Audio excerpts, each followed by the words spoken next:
Good morning.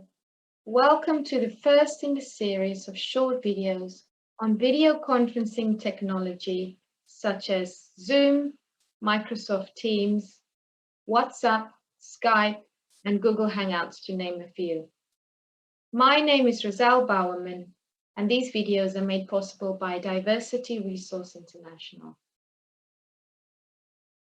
In this first series, we will learn what is digital communication, what is video conferencing technology, why is it important, and what are the benefits of video conferencing technology, and what do you need to get started?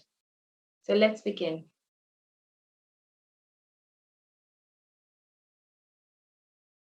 What is digital communication?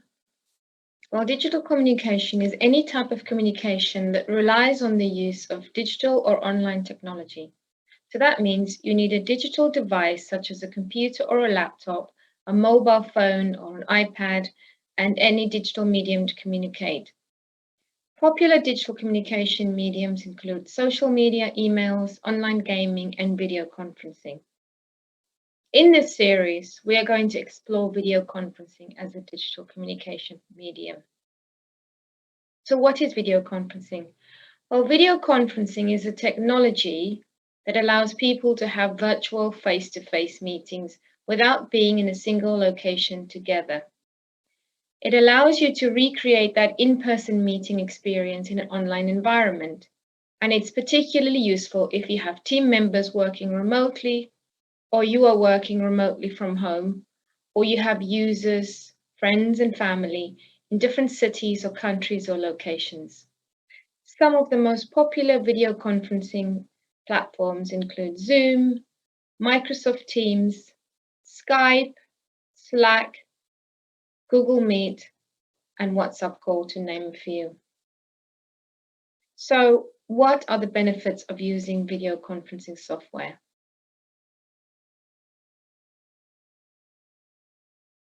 Video conferencing is the next best thing to a face-to-face meeting. We all know there's nothing better than meeting face-to-face with a friend or a family member, but sometimes that's just not possible, and that's when video conferencing has its benefits. Video conferencing allows you to meet family and friends in a formal or an informal environment, in any location and on any digital communication device securely. Video conferencing saves time, such as time associated with business travel, time in and between meetings, and it increases productivity. That means you can manage more meetings with multiple people in various locations, and you can even attend more than one meeting at the same time, or utilize your staff to host larger meetings with smaller staff members, or be in different meetings in different locations or times. Meetings can be recorded. You can record the meeting or the webinar to refer back to or to keep as a resource. Meetings can be video recorded, voice recorded, or saved notes and comments can be captured. Video conferencing has useful tools such as whiteboard commenting, screen sharing, document sharing, which can also facilitate collaboration. Video conferencing helps cut down the cost of expenses. The cost of actual meetings is reduced, such as venue costs, travel expenses, hosting costs, such as entertainment, food, and manpower. Video conferencing is versatile. There are many ways to utilize video conferencing technology, such as company meetings, job training sessions, virtual classrooms, entertainment webinars, informational webinars, or a general catch-up with a friend or a family member. Video conferencing is easily accessible. There's a variety of ways that video conferencing can be conducted, like using smartphones and tablets or via desktop computers, and even via smart TVs or live stream through social media channels, or using newer devices such as Amazon Echo. Video conferencing is safe. You can reduce the rate of health infections and the spreading of viruses such as the common cold or the coronavirus pandemic. What are the disadvantages of using video conferencing software? It's impersonal. Nothing can substitute a face-to-face meeting, a hearty handshake, or an exchange of smiles. Sometimes a sensitive conversation or an important meeting is better conducted in person, such as the delivery of bad news. Video conferencing can be expensive. Some of the free versions of video conferencing are not adequate for business needs, and upgrades can be very expensive. There are always security and privacy issues. As with all online activities, there's a risk of meetings being bombed or information being misshared. Every time a company data is transmitted over the internet, there is a risk that this information won't remain private. I will go into a little bit more detail in the next video about security and privacy issues you can encounter. You need a good internet connection and the correct hardware to be able to successfully join or host a video conference. Now let's look at what you need to start or host your first meeting. You'll need some hardware, that's your tools, and you'll need some software. Hardware is the physical components of your computer. So that would be the keyboard, the mouse, the camera, the microphone, etc. So the first bit of hardware you need, of course, is a digital device. So that would be a PC or a laptop or a mobile phone. If you're hosting a meeting, I would recommend that you have a laptop or a PC, as you can have more functions available on those. For the purpose of this video, I will be using a laptop to demonstrate. The next thing you need is a good internet connection. The quality of your internet can affect the call, audio, or the video quality. If you're hosting a large meeting or a webinar, there are a few things you can do to help with your internet connection. Firstly, switch off any TVs, computers or laptops or any other Apple devices that are connected to the main internet service. Next, make sure you close down any extra apps that you have running on your computer or your device. Speak to your internet provider and see if they can give you some ideas or tips to increase your internet connection. And lastly, if you're phoning friends or family in another country or abroad, you can always ask them to switch off their camera or call them at a time which is less busy. The next bit of hardware you will need is a good camera. Most computers and devices have built-in cameras which is adequate for hosting a video or joining a video. I will take you through some tips on how to look good on camera next. The last piece of hardware you will need is a microphone. As I mentioned, most computers and devices have a built-in microphone that will be adequate for hosting or joining a meeting. However, if you're in a professional setting and there's 3 or 4 people in a room, you might want to invest in an omnidirectional microphone. You can find those on Amazon or computer hardware shops if that's something that you're interested in. We've looked at hardware, so let's have a look at software. Software is the platforms you need to host your meetings, so your Zoom, your Microsoft Teams, your Skype, for instance. The software you need, or the platform, the Zoom or the Microsoft or the team, is a bit like having a good venue, a good restaurant or a meeting place. It's important to know that it's not the software that's important, it's the host. You as the host is the hero. You choose a platform that you're comfortable with, just like you would choose a restaurant. Everyone has their favorite. And this video is to teach you how to be a good host. It's to give you some tips so that you could take your skills and work on any platform and go to any venue and still be a good host. You can have the best software in the world, but if you're hosting a business meeting or a professional meeting, there's lots to be learned and there's lots of tips that can help you bring out the best in you as a host. So let's get started. If you have never used video conferencing software, the best place to start is the internet. I would suggest you go on a comparison site and type in best video conferencing software. That will give you an idea of what the type of software is available out there and which one might be the best for you, particularly if you want to use it in a professional capacity. I've done a search on Google and come across this website called g2.com.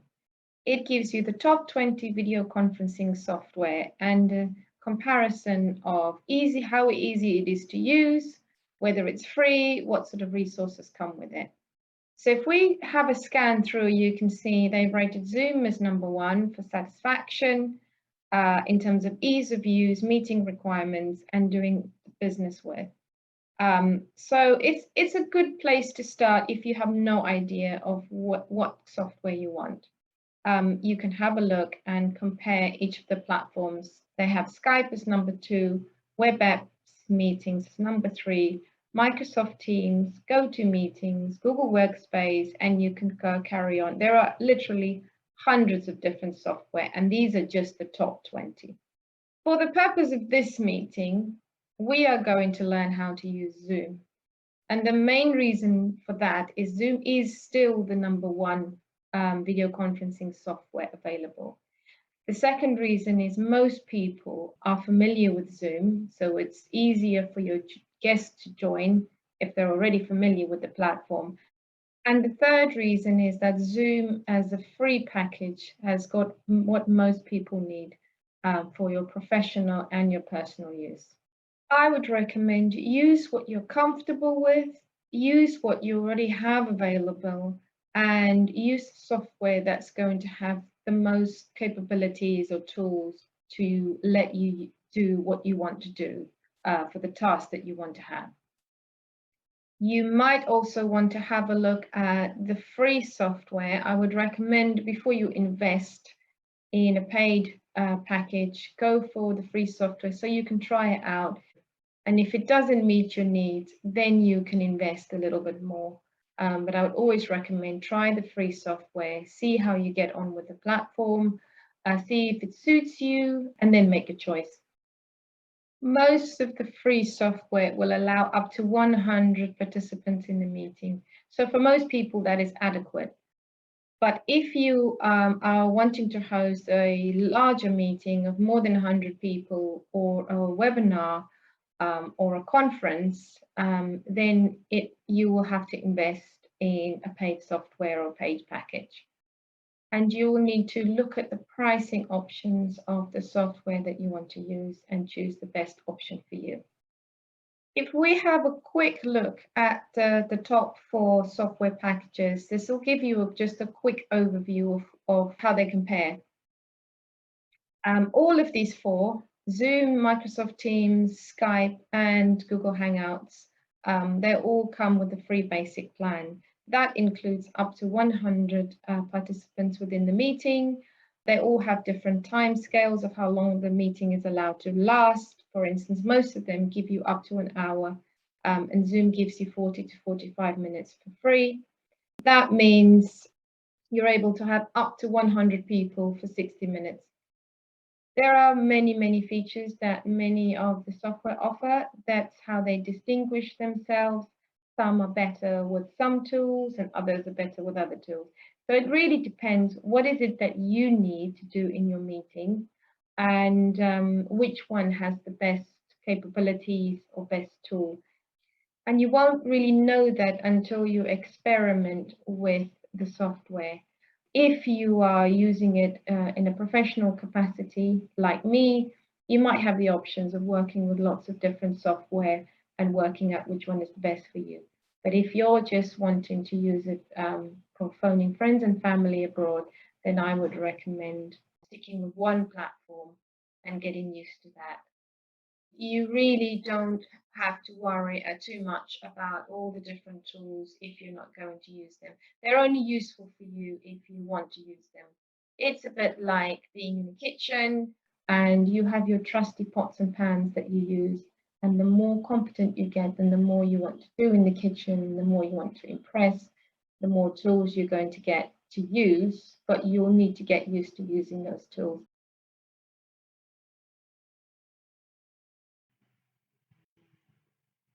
So the first thing we're going to do before we download Zoom is to check whether we already have it on our computers or laptops. So I'm going to go on my laptop and type in the search bar at the bottom, Zoom. As you can see, I don't have Zoom installed, so now I can go ahead and have it installed into my laptop. So what you want to do is sign into your internet provider. I'm using Google Chrome. And then in the search bar, type in Zoom download. What you're looking for is to go to the zoom.us download. The other option is to go to zoom.us, and if you look under the resources, you'll be able to go and download the Zoom client from there. Here we have several options. You have Zoom client for meetings, that's the one you want to download. You also have a plugin there if you're using Microsoft Outlook. This means that you're unable to start a meeting straight from your Microsoft Outlook email account. That gives you the capabilities to do that. You've also have the same capabilities and plugin for IBM Notes. You can get a Zoom extension for your browser. I would also recommend that you do that. The Zoom extension is a little button on the top of your screen at the top, as you can see, which enables you to click on that, and that will take you straight to the Zoom meetings where you're able to schedule your next meeting. That's what the extension is for. You also have Zoom mobile apps. So if you were to download Zoom for your phone, you should be able to choose here whether you download it through the Apple Store or whether you download it from the Google Play if you have an Android phone. And then there's also several options for having a download on an iPad and so forth. So what we're looking for is the first option, download Zoom client for meetings. Press the download button and you should see the Zoom installer pop up. Press save. And now you'll see Zoom downloading onto your website. Once this is finished downloading, you can open it up. It should only take a few minutes.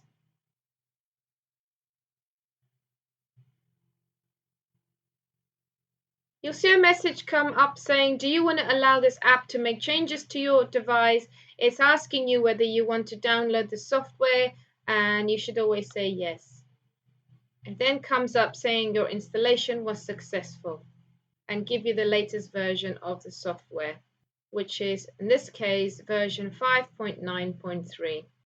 So now on the bottom of my screen, you can see that I now have Zoom downloaded onto my computer. And if I go again and type in to see whether I have Zoom downloaded, you'll now see that I have an app available telling me on my laptop, on my device, my Apple device or my computer, that I have Zoom downloaded. So I can open it from here, or I can press the app button at the bottom. In order to sign into your new Zoom account or to create a new account, you need to press the sign in button. This gives you the opportunity to now sign into your Zoom account if you've already created a Zoom account, or you can go and create and press sign up. The date of birth is to verify that you are not a robot and that you are a person. And so once you have put in your date of birth, it will take you to this place, and now you can begin to sign up with your email address and create a Zoom account. I already have a Zoom account, so I won't be signing up again. Once you put your email address in and signed up, you will be able to create a free Zoom account that you can now use and begin to start scheduling your meetings with your friends or family or your business meetings. So next time when you want to join Zoom or start a meeting, you just have to click on the application shortcut on the bottom. If you haven't got a shortcut, type in the search bar Zoom, and what you can do is once you've found it, you can right click and pin it to start or pin it to the taskbar. This means when you open up your laptop, you'll see it pinned on the taskbar and you'll be able to straight from there, as you can see on my screen. Here you can enter in the email that you created your account with and the password, and then this will have you signed into your app for future use. Once you've signed in, this is where you will see the interface of your Zoom, and here you can start making changes on the settings, which I will go through with you in the next meeting. And you will also be able to start a new meeting straight away, join into another meeting, and schedule a meeting in advance, which I will show you in the next video on how to do that. And this is an easy way to download Zoom and start your first Zoom meeting or join your first Zoom meeting. The next video, I'm going to show you how to join Zoom, and I will show you how to schedule or set up your very first meeting. We'll also look at some of the basic settings you need for your first meeting and talk about some of the security and privacy issues to be aware of. See you in the next video.